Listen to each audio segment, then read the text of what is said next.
Go ahead and launch your computer settings. In settings, select accounts. Under accounts, scroll down and click on other users. Click on add account next to add other user.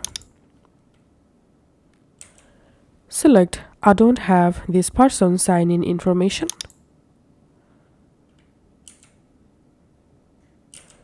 And here select add a user without a Microsoft account. And now write a name for the guest account.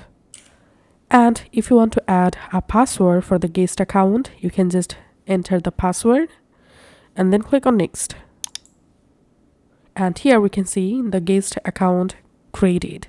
And now we will add restrictions to this guest account.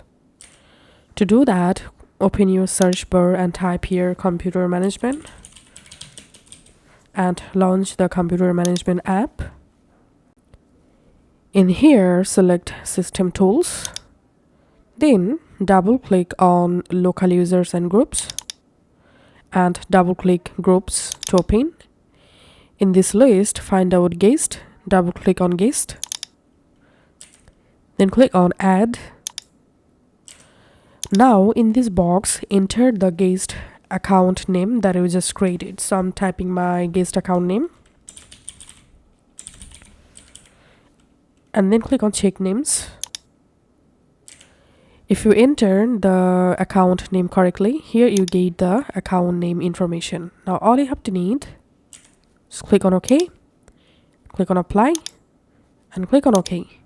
And that's how you can actually create a guest account.